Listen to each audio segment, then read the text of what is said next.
குரங்கும் முதலையும். அது ஒரு அழகிய கிராமம்.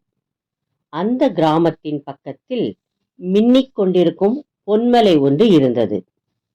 அந்த மலையின் பக்கத்தில் ஒரு ஆறு இருந்தது. ஆற்றில் மீன்களும் ஆமைகளும் இருந்தன. 2 முதலைகள் கணவன் மனைவியாக வாழ்ந்து வந்தது. ஆற்றின் அக்கரையில் மாமரம் ஒன்று இருந்தது. அதில் நிறைய பழங்கள் காய்த்திருந்தன. அங்கே ஒரு குரங்கும் அணிலும் வாழ்ந்தன.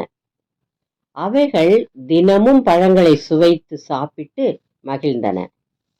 முதலை ஒன்று தன் பசியை போக்க இரை தேடியது. ஒன்றும் கிடைக்கவில்லை.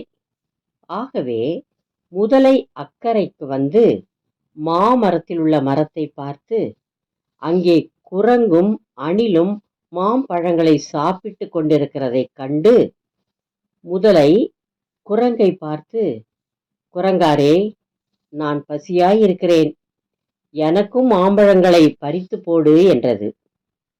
குரங்கும் பழங்களை பறித்து போட்டது. முதலை மாம்பழங்களை சாப்பிட்டு அது மிகவும் ருசியாயிருந்ததைக் கண்டு மாம்பழங்கள் சிலவற்றை கொண்டு சென்று தன் மனைவிக்கும் கொடுத்தது. மனைவி முதலை மாம்பழங்களை சாப்பிட்டது. மாம்பழங்கள் எங்கே கிடைத்தது என்று கணவன் முதலையினிடத்தில் கேட்டது. அதற்கு முதலை, குரங்கு எனக்கு மரத்திலிருந்து பறித்து கொடுத்தது என்றது. மனைவி முதலை கணவன் முதலையை பார்த்து, இந்த பழங்கள் எவ்வளவு ருசியா இருக்கிறதே, ஒவ்வொரு நாளும் இந்த மாம்பழங்களை சாப்பிடுகிற குரங்கு எவ்வளவு ருசியாக இருக்கும் என்று நினைத்தது.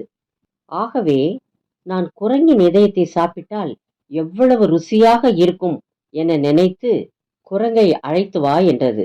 முதலையும் அக்கறைக்கு வந்து, குரங்காரே, நீ கொடுத்த மாம்பழங்கள் சிலவற்றை என் மனைவிக்கு கொடுத்தேன். பழங்கள் கொடுத்ததற்காக அவள் உனக்கு நன்றி சொன்னாள். உனக்கு விருந்து கொடுக்க உன்னை அழைத்து வர சொன்னாள் என்றது. குரங்கும் முதலையை பார்த்து, இதோ வருகிறேன் என்றது. அப்பொழுது குரங்கின் நண்பனான அணில் குரங்கை பார்த்து, நண்பனே, முதலை மாமிசம் சாப்பிடக்கூடியது, அதை நம்பி போகாதே, அது உன்னை சாப்பிட்டு விடும் என்றது.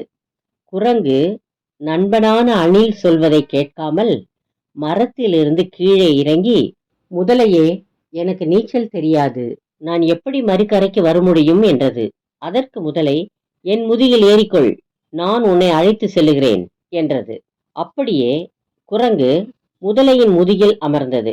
முதலை ஆற்றின் நடுவே செல்லுகிற போது குரங்கை பார்த்து, ஏய் குரங்கே, உனக்கு விருந்து என்று நான் பொய் சொல்லிட்டேன். என் மனைவி உன் இதயத்தை சாப்பிட ஆசைப்பட்டாள். அதனால்தான் நான் உன்னை அடுத்த கரைக்கு அழைத்து செல்லுகிறேன் என்றது. முதலை சொன்னதை கேட்டு குரங்கு அதிர்ச்சி அடைந்தது.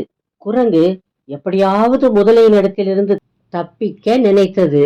குரங்கு முதலையை பார்த்து, முதலையாரே, உன் மனைவி என் இதயத்தை சாப்பிட்டால் ருசியாயிருக்கும் என்பது உண்மைதான். ஆனால் நான் அவசரமாக மரத்திலிருந்து கீழே இறங்கும்போது என் இதயத்தை மரத்தில் தொங்கவிட்டு வந்துவிட்டேன். ஆகையால் நாம் போய் இதயத்தை கொண்டு வரலாம் என்றது. முதலையும் திரும்பி மரத்தின் அருகே வந்தது. குரங்கு சில கற்களை கரையிலிருந்து எடுத்துக்கொண்டு உயிர் தப்பினால் போதும் என்று குதித்து மரத்தின் மேல் ஏறி ஒரு கிளையில் உட்கார்ந்தது. ஏய் முட்டாள் முதலையே, இதயம் இல்லாமல் ஒருவரும் உயிர் வாழ முடியாது என்பதை தெரியாமல் இருக்கிறாயே, ஓடிவிடு என்று சொல்லி குரங்கு கற்களை முதலையின் வாயில் படும்படி வீசியது. அதனால் முதலையின் வாய் கிழிந்தது. காயமடைந்த முதலை, ஐயோ, தப்பித்தால் போதும் என்று ஆற்றில் மூழ்கச் சென்றது. நாம் யாருக்காவது துரோகம் செய்ய நினைத்தால் அதனால் நமக்கு மிகவும் ஆபத்து ஏற்படும் என்று இக்கதையின் மூலம் தெரிந்து கொள்கிறோம். தேங்க்ஸ் ஃபார் வாட்சிங். Like, share, subscribe.